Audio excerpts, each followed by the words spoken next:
Chclss was the home to a group of Native Americans from 1,000 years ago to the site's abandonment around 500 years ago. It was part of a large Native American political province, the capital of which was located at present-day Chickasaw Heritage Park in downtown Memphis. The village was built on top of a bluff high above the floodwaters of the nearby Mississippi River. The river has moved about a mile to the west over the past 500 years. Archaeological evidence suggests that the site had a cycle of being occupied and abandoned many times throughout this 500-year span. The Chclss site is an example of a Mississippian society site. The term Mississippian represents groups of societies not only from a particular geographic region, but also a particular time period. Mississippian Native American societies were prominent from around 1,200 years ago to the time of European contact 500 years ago. These societies were found from the American Midwest and Southeast, practiced platform mound building, and most were likely connected through a religious network called the Southeastern Ceremonial Complex. The Mississippian temple mound complexes, like those of Chclss, are the latest examples of Native American monumental architecture in the Mid-South, and were built around the same time as sites like Cahokia, near St. Louis, and Moundville in Alabama. At its height, Chclss had a population of nearly 1,000.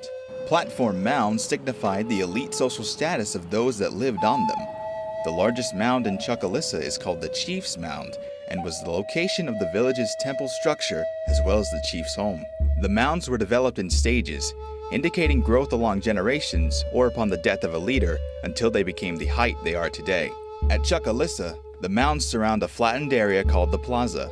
The plaza was the hub of the community and served as the meeting area for the village where food and materials could be shared and games like stickball could be played. Houses were built around the plaza and north of the large mound during this period. Mississippian people were agricultural and relied on annual crops of corn, beans, and squash in addition to meat from hunting and fishing. Life for the people of Chclss was occupied not only with farming, but with obtaining rare materials for trade and survival, as well as resources for luxuries like art. Mississippian cultures are particularly known for their ceramic vessels and pottery that contain different effigy forms inspired by animals and nature. Items such as ceramics and stone tools were then used by their creators or were traded with other groups in a vast trade network that extended from the Great Lakes to the Gulf of Mexico. Archaeological findings suggest that the occupants of Chclss traded their goods for things like copper and other minerals, marine shell, and flint. Marine shells were used for decorative purposes, while imported flints made excellent tools like arrowheads and spear points. Like all cultures in the Americas, life was drastically changed with European contact. Chclss was abandoned for an undetermined reason prior to Europeans entering the area, possibly due to the rapid spread of newly introduced European diseases. For this reason, archaeologists named the site Chclss, which means abandoned houses in the Choctaw language. In 1541, the Spanish explorer Hernando de Soto may have visited the nearby parking site in Arkansas, but likely didn't find Chclss. Over the past 500 years, several nations claimed the land that Chclss is on, not knowing about the site itself. By 1800, the bluff was considered the property of the expanding United States. In 1854, the land was run as a cotton plantation and was worked by 19 enslaved African Americans who were purchased as laborers along with the land, its buildings, and livestock. These individuals were freed during the course of the Civil War. In 1936, the land was purchased by the state to create the Shelby County Negro Park, now the T.O. Fuller State Park. This park was to be the Jim Crow era equivalent to the whites-only Shelby Forest located north of Memphis. The archaeological site of Chclss was discovered by a group of African American Civilian Conservation Corps workers building a swimming pool for the park. The University of Tennessee began archaeological excavations at the site in 1940, but the work was soon halted in response to World War II.